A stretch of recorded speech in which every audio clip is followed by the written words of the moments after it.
So, what's up with Microsoft and email? Hi everyone, Leo Notenboom here for AskLeo.com. As you'll notice, I published an article this week that discusses Windows Live Mail 2012's support or the lack of support that it's about to have for accessing Outlook.com email accounts. And that got me to thinking some about Microsoft's interesting history when it comes to email, specifically email programs. Outlook Express that came out with Windows XP was a wonderful, wonderful email program. I really have to give it a lot of credit for essentially putting a lot of people onto the internet. A lot of people actually started using email for the first time because Outlook Express was there with Windows XP. At the time, the most popular operating system on the planet. And a lot of people just started using email because it was there, it was easy, it was what they became familiar with.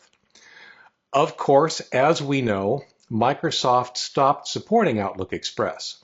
With Windows Vista, they replaced it with something called Microsoft Mail, which never really caught on in popularity. It didn't have all of the functionality of Outlook Express. It looked a little bit different. And of course, Outlook Express kind of sort of worked. You could make Outlook Express work on Windows Vista if you needed to. When Windows 7 came about, not only did Outlook Express no longer work, Windows Mail didn't come with it. In fact, no email program came with it. Instead, what they offered then was something called Windows Live Mail, something part of the, at the time, Windows Live Essentials that, again, through multiple rebrandings over time, were also part of what at the time was MSM.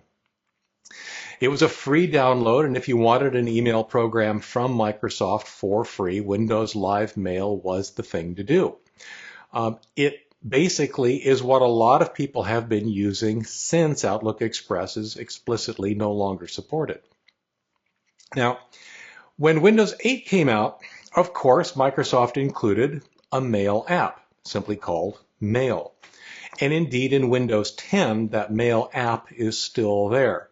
Whether it's the same one or a modified version, I don't know, because to be honest, neither of them feel particularly good to me. They seem to be pretty limited when it comes to functionality, certainly the kinds of functionality that I think most people really care about. Now, the Mail app with Windows 10 is what Microsoft is suggesting you do now that they are explicitly removing Outlook.com support from Windows Live Mail. So if you're using Windows Live Mail 2012, then you're faced with, and you're using an Outlook.com or Hotmail account, then you're faced with another case of Microsoft dropping support on you. Again, this time with very short notice. They actually seem to have given us only a couple of months worth of notice before this is going to happen. Now, Microsoft has a history, like I said, of kind of sort of doing that, of dropping support for things that people have been using and have been using successfully. Outlook Express is one example. I think it would be awesome, or would have been awesome, had they simply continued to support Outlook Express through the multiple versions of Windows that came after Windows XP. They didn't. There's nothing we can do about that. It is what it is. But they didn't.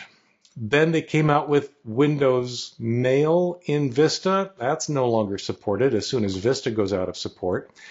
And Windows Live Mail now is kind of sort of starting to see some, I'll say, some rough edges when it comes to support.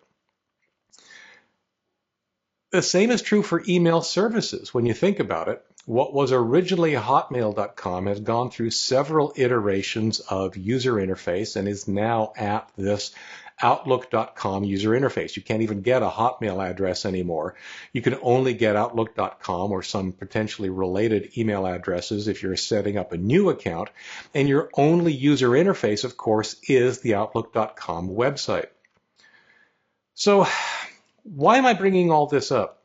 Well, like I said, Microsoft wants us, if you're using Windows Live Mail 2012, and you're using it to access a Microsoft email account, in other words, a hotmail.com account or an Outlook account or an MSN account or a Live account or any of the email addresses that basically you access through Outlook.com, what they are suggesting you do, what they recommend you do, is upgrade or start using the Mail app that comes with Windows 10. And their email actually goes so far as to suggest that upgrading to Windows 10 would be the thing to do simply in order to get that Mail app, which they will supposedly continue to support. I have my concerns. My concerns are long-term. Like I said, I'm not particularly happy with the Mail app as it sits today. It doesn't seem like much of a Mail app, to be honest. But, presumably they will add features to it at some point, and they'll maybe make it more robust, more of the Mail app that you and I are probably looking for. But today it's not there. But let's say they do, or let's say they don't. They have a history now of dropping support for mail programs after a certain amount of time. I'm not sure that trusting them to provide an email program, certainly for free, is the right solution. I honestly believe that they've done this to us enough that it's probably time to look at other options. Now, naturally, my other option is typically something like Thunderbird, a free downloadable email client that basically does almost everything you might want out of a desktop email program. And I know a lot of people are doing that. A lot of people have tried it and they find it a little bit cumbersome, and I understand that happens. Not every email program works for everybody. There are definitely lots and lots of other alternatives. One that I looked into a while back that seems promising is something called EM Client. That might be worth investigating if you're so inclined. But I'm tempted now to start steering people away from all Microsoft free email programs. With one exception, and that of course is if you continue to use Outlook.com on the web. That's a fine approach. I'm absolutely convinced that at some point the user interface will change again. They don't leave things alone. At some point in the next year, the next 2 years, the next 3 years, they'll be doing something to quote unquote improve the user experience, the user interface for Outlook.com. But it's there, it's solid, and it's not going to go away. It simply may change at some point. I still recommend that you use a desktop email program for backing up your email, but that could be something that maybe isn't as user-friendly as you might like. I use Thunderbird for that. I find it user-friendly enough for me. Many people don't, and that's okay. Like I said, that's okay. But it is an email program that can then download all of your email to your PC, if for no other reason than to back it up. The other exception, or the other approach to email, is one that Microsoft has also confused us on, and that is Outlook.